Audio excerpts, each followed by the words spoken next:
Alright, so let's come back to our result. So what we have done so far is that of course we are still proving this key result on nilpotent linear operators. So let us again briefly see what it is that this one says. So we have a nilpotent operator T whose index of nilpotence is n1. Then the vector space on which the operator is acting has a basis in which the matrix of it is going to look like this, matrix of the operator.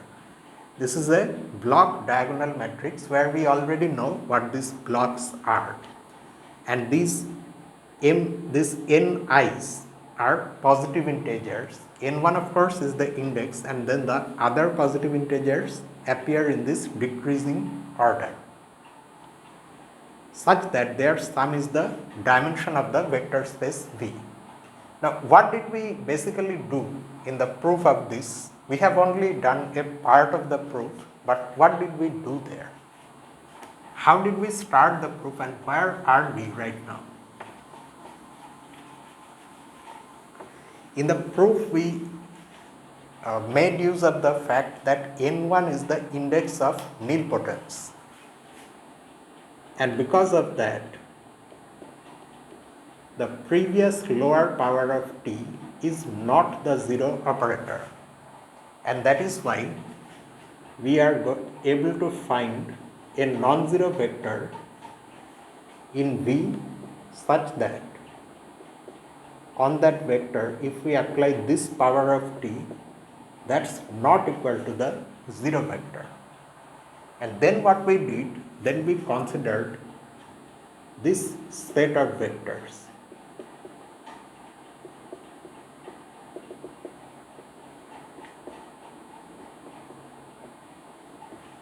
And proved that it's a linearly independent set.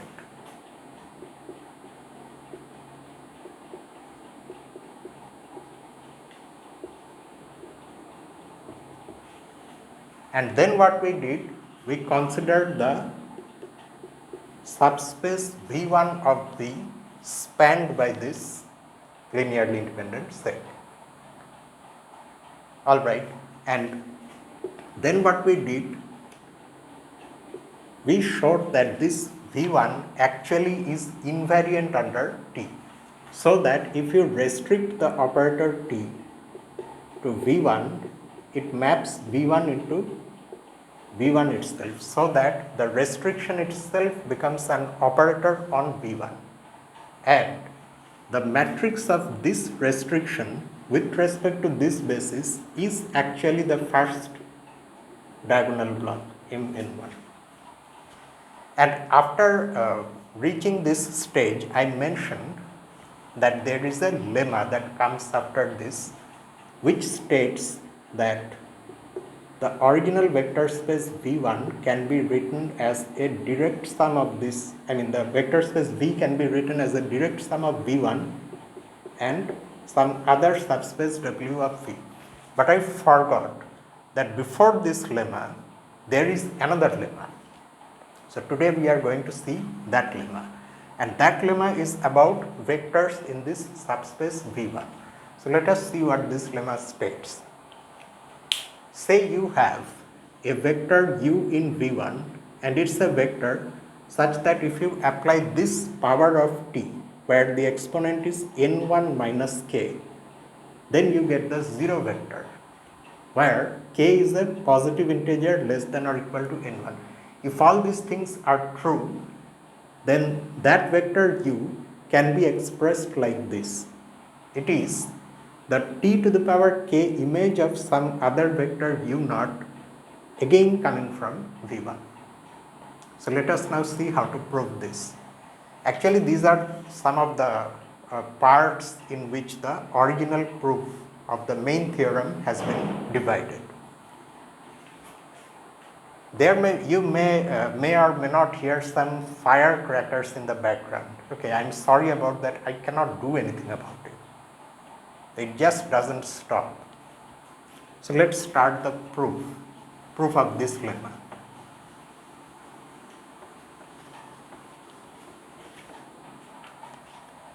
So in this proof, what we are going to do is that we are first of all going to use the fact that V1 is spanned by those vectors, V, V1, Vt, Vt square and such things. And so this U will be a linear combination of those vectors. That's how we are going to start the proof.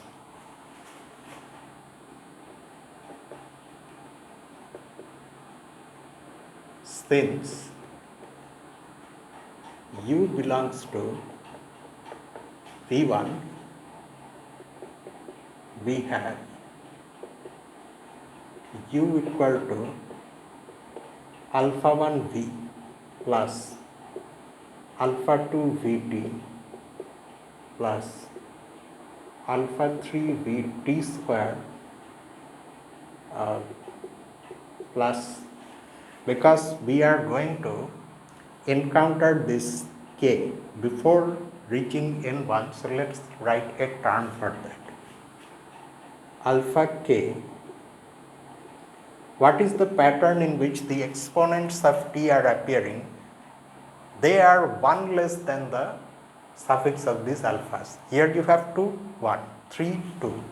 So here you have k means, here you should have k minus 1. Let's write the next term also. You will realize why we need the next term later. Alpha k plus 1 v t to the power k, and finally of course we have alpha n1 this.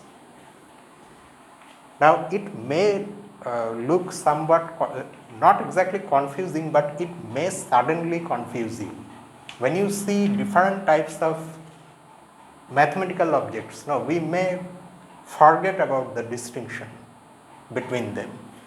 For example, what I am trying to say here is that alpha 2 is a scalar, v is a vector, t is an operator.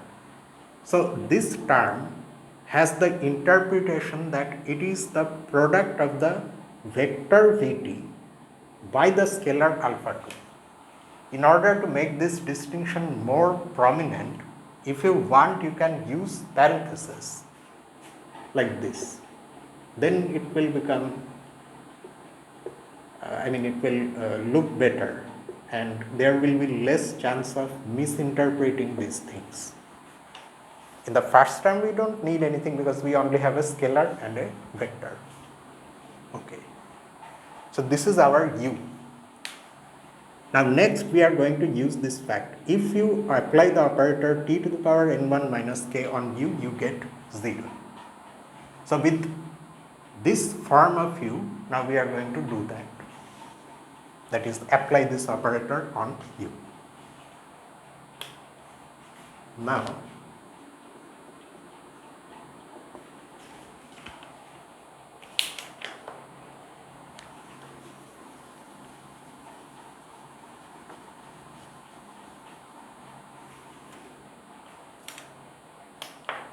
so we start with 0. 0 is equal to U t to the power n1 minus k. If you want, you can straight away write what you are going to get with this and this. If you substitute this expression for U and apply t to the power n1 minus k on that expression. But let us take things slowly. Let's first write what U is. Alpha 1 v, this will reduce the chance of making mistakes.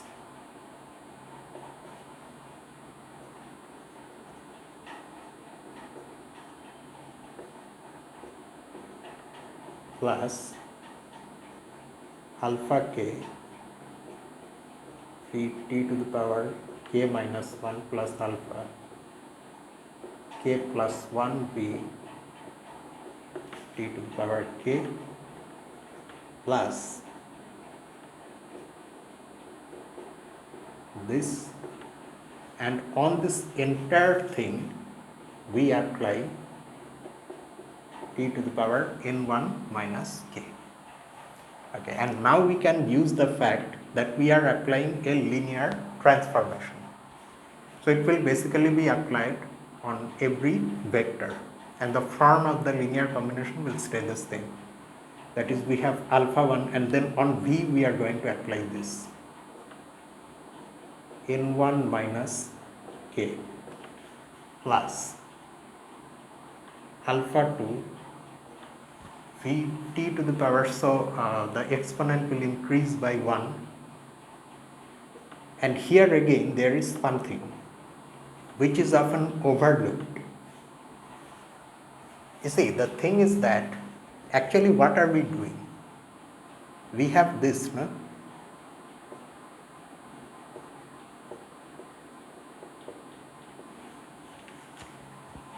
Which means what? By the definition of composition of operators, you just take their product and apply that on V.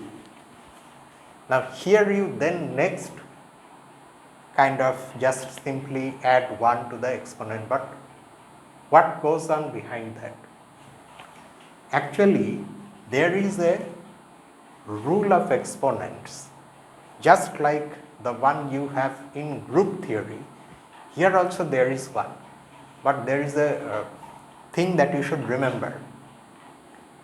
All the operators do not form a group under multiplication of operators. That's because the operators form a ring. And a ring is not always a group. A ring actually is never fully a group under multiplication. So what rule of exponent are we then using? Still there is a rule of exponent which says that in such situations you can actually add the exponents, provided the terms make sense. And by that, what I mean is that if suddenly some exponent becomes negative, then the corresponding power may not make any sense.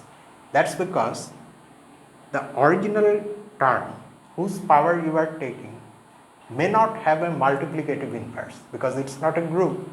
But still, if the exponents are non-negative, then you can have your usual rule of exponent. In this case, it's not a big deal, but in the other terms, we are going to use it, everywhere. In this case, it's not a big deal, I say, because there is just one more t. Here you have n1 minus k number of t's. You take into account this one more t. So now you have n1 minus k plus 1 number of t's. But it becomes more and more complicated to make sense of this thing if you have higher exponents. Okay, so that's why it's better to use the rule of exponents without thinking of these things much, and it's justified. That's because all the exponents you see here, none of them is negative. These are already positive. Here you have 1, 2 and so on, and it actually increases. Why is n1 minus k positive? It's not necessarily positive, but it's non-negative. That is because in the hypothesis itself it was given that k is less than or equal to n1. So n1 minus k is a non-negative integer, and that is why it makes sense to write this. Like that, the next term will also come. So let's write these things now.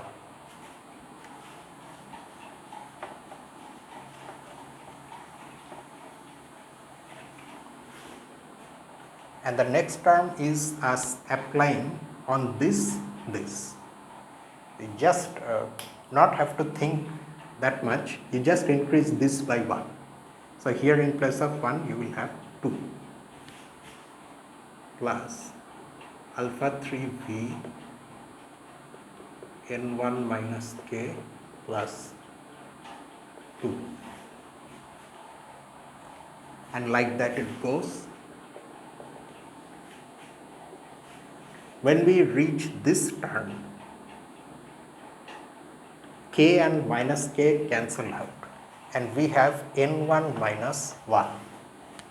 So alpha k v t to the power n1 minus 1. But then in the next term, from the next term onwards, and that's why we chose to write this next term. That time I said no. Here what happens, n1, after cancelling minus k and k, you just have n1. So alpha k plus 1 v t to the power n1. And then after that only higher powers of t are going to appear, where the exponents are greater than n1 after this term. And finally, when you reach this one, you have v t to the power 2n1 actually appears minus k minus 1. You need not worry, these are all greater than or equal to n1, including this term. And we already know that the n1th power of t is equal to 0 because n1 is the index of t. So the higher powers also are the 0 operator. And that's why these terms are going to vanish. And you are going to simply have alpha 1 from here v t to the power n1 minus k plus alpha 2 v t to the power n1 minus k plus 1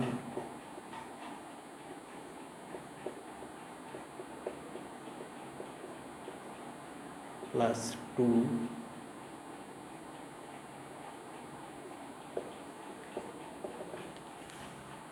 So we are going to have this as the last possibly non-zero term.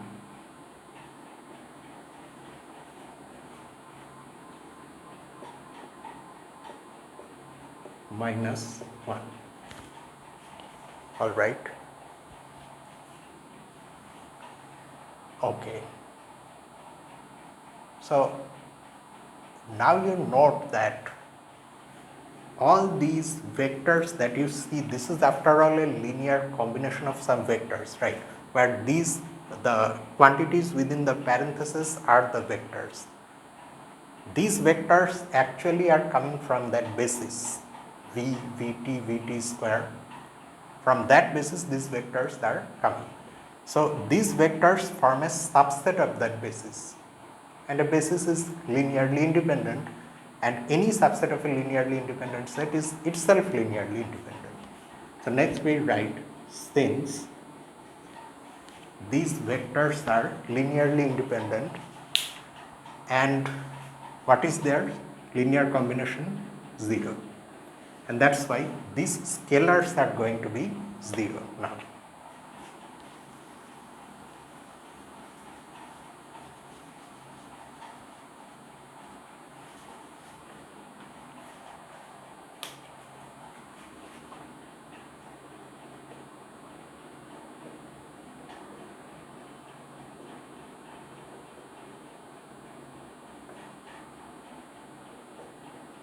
n1 minus k plus 2 and so on, n1 minus 1 are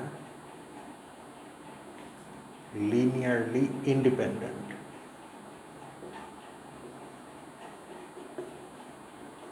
We have alpha 1 equal to alpha 2 equal to alpha 3 like that up to alpha k. These are all equal to 0. Now this will have immediate effect on U itself because U is itself a linear combination of all the basis vectors. So in that linear combination, the first k scalars are going to be 0. So the first k terms are going to vanish. We are only going to have the terms from the k plus 1 stage. Hence, U will be alpha k plus 1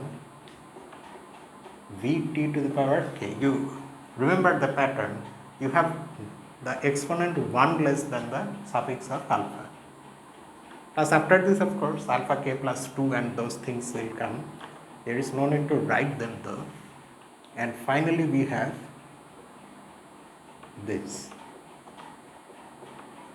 minus 1. So you see that finally the terms which survive have powers of k where the least exponent is, powers of t where the least exponent is k.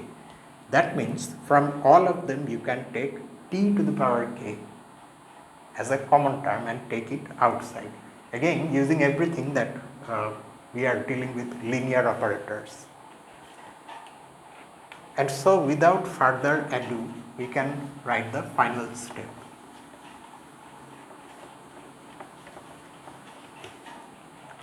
And we can take t to the power k outside. Or we can continue the calculation. No? Let me write equal to alpha k plus 1 v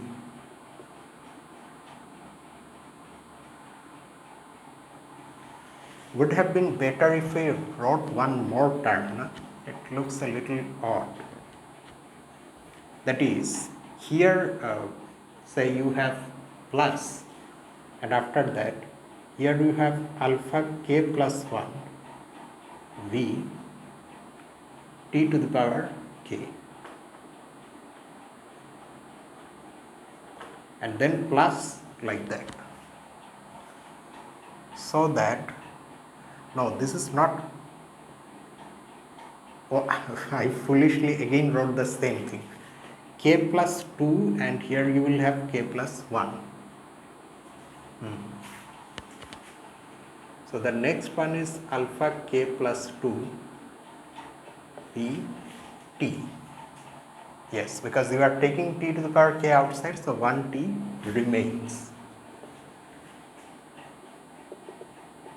plus alpha n1 v t to the power n1 minus k minus 1. There is another thing that I noticed just now. We may be so caught up in writing the right exponent, the correct exponent, that we may forget to write v. Okay, we may simply end up writing the power of t and we forget v. That's a mistake. Okay, so be careful. So now do you see that we are almost there, because this is just t to the power k image of u naught, where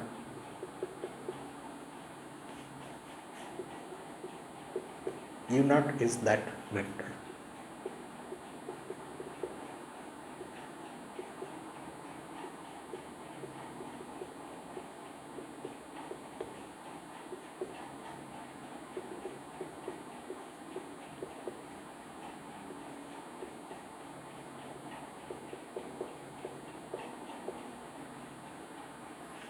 Alright, and now do you see that we again have a linear combination of some basis vectors of the subspace capital V1, and that is why this is after all a vector in V1, and that's what we were seeking. We were seeking to show that our U is expressible as an image of some vector under this kth power of t, and that's how the lemma is proved.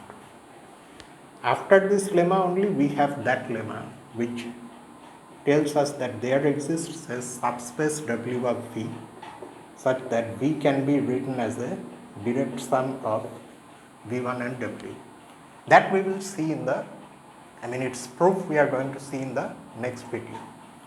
So that's just it for tonight, and tomorrow we have our usual analysis video where we are I think going to prove one of the results that we stated on Riemann integration but we did not prove. It is that result which involves that maximum and minimum of two functions. Okay, so tomorrow we are going to see that. So that's just it for tonight. So see you tomorrow. Until then, this is me, Lucifer, from A Mathematical Group. Have a nice night.